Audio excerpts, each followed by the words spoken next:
Bloomberg Audio Studios.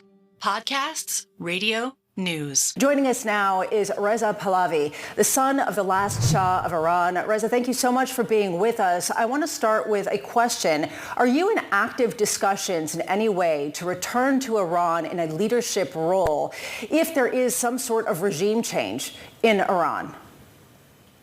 Good morning to you and to my fellow compatriots following this program and all of your audience. There is a campaign for liberation that we've been committed to all these years. The moment is approaching very fast. The regime is on the verge of collapse. We see elements within the regime already talking defections. They get in touch with us. We see a leader who is now hiding in a bunker like a rat, while many high elements are taking flight from Iran. I think all of this is conducive to something that may very soon happen. And finally, my fellow compatriots will be able to overcome. And of course, there's a plan not only for this phase of our struggle, which is liberation from this regime, but what happens right next, the transition to what we hope will culminate in a democratic outcome.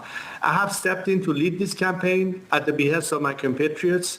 I have a plan of action not only to manage this phase of transition, but also to plan for Iran's future recovery and prosperity, Reza, which at the end has to go hand in glove with our democratic ideas. Just a question here. Who are the compatriots who've approached you to try to helm this leadership push?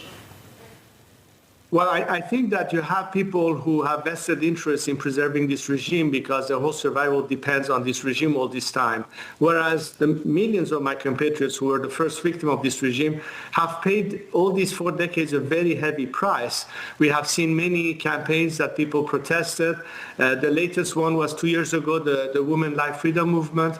And finally, I think today with this clear weakening of the regime, and as I said, being on the verge of collapse, finally, all these people who have risked their lives and honorably put their lives on the line and did die for the cause will be able to remembered as heroes of this conflict, because we'll be liberated sooner than everybody thinks. And my entire commitment has been from day one to support my compatriots in the struggle for liberation. And we believe that the end is very near for the regime, and our dreams of liberty will finally be realized very soon.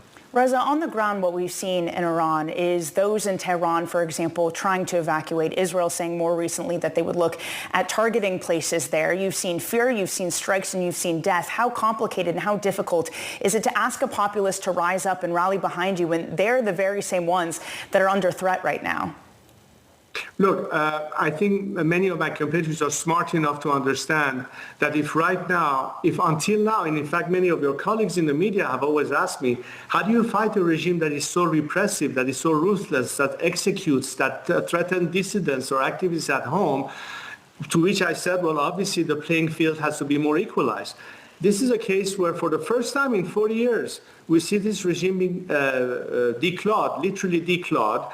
But it is also important to have the support of the world community, because until now, many times my compatriots have been thrown under the bus when they had an opportunity to be backed because of a policy of appeasement or containment.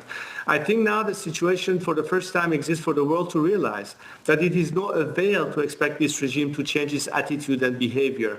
Ali Khamenei is at war with the world, not the Iranian people. He is the main culprit for being here and having Iranians also have innocent victims and civilians die, to whom my heart goes out, of course. But I think right now we need to be focused on the goal and the aim. We have a tremendous opportunity to overcome this regime. I think the world will breathe a sigh of relief with this regime no longer be there. Well, we Reza, are carrying out our fight as Iranians. Because you say the us. goal and the aim is a regime change. What we have heard from Israel is that their goal is to dismantle the nuclear forces from Iran. Is it your understanding that a regime change is also a goal from the Israelis, and have you been in contact with them?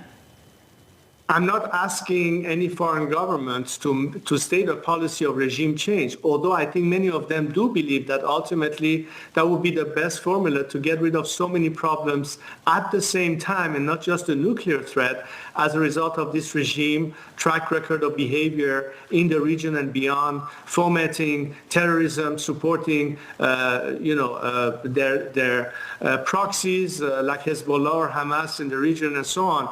So by the disappearance of this regime, we're eliminating too many problems that this regime has caused in one shot. The first beneficiary of regime change are the Iranian people themselves.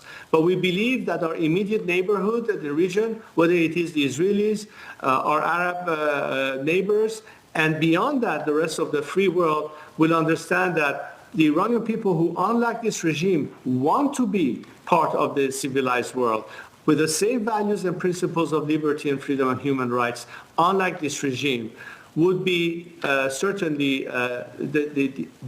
the element of change and, if you will, the alternatives to this regime. I think this is where the world needs to be focused now, beyond the immediate campaign that is a result of the stubbornness of Khamenei, who has dragged our country into it. But let's look at the positive aspect of, once we get rid of this regime, how we can envisage a future where we're back to an element of stability and regional peace, which is in everybody's interest. That's Reza, what we ought to focus on. Just to build on what Dani was asking, have you been in contact with the Israeli leadership?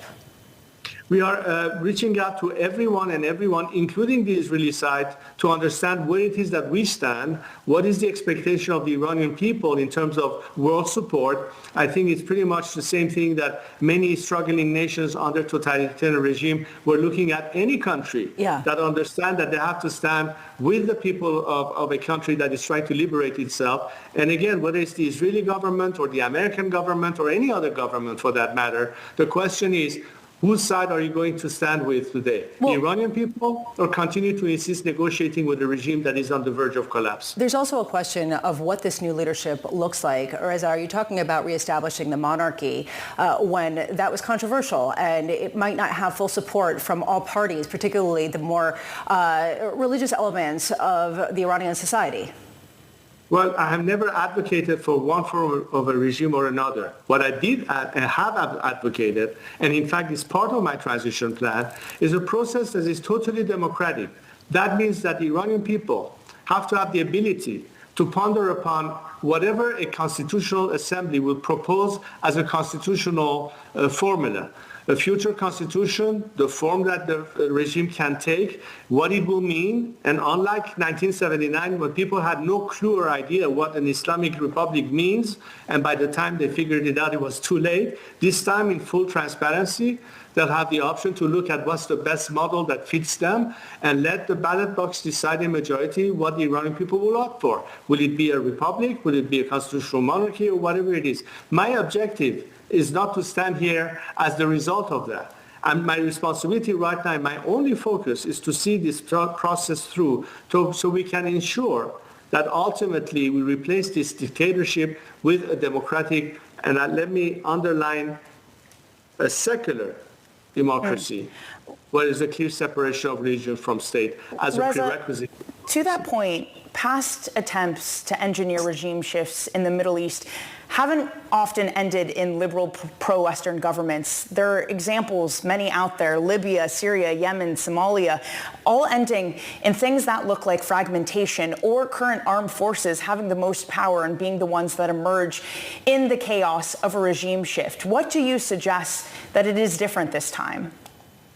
I think Iranian society, not just for centuries of proving that they have, as a nation state, a concept of a nationhood, national identity, national pride and objective, a culture, a civilization, but also a polity.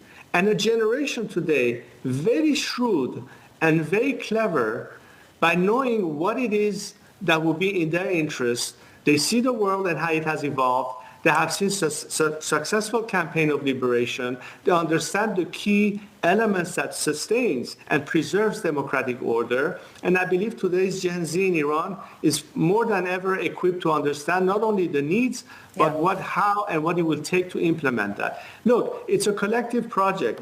Everybody have to roll up their sleeves and participate.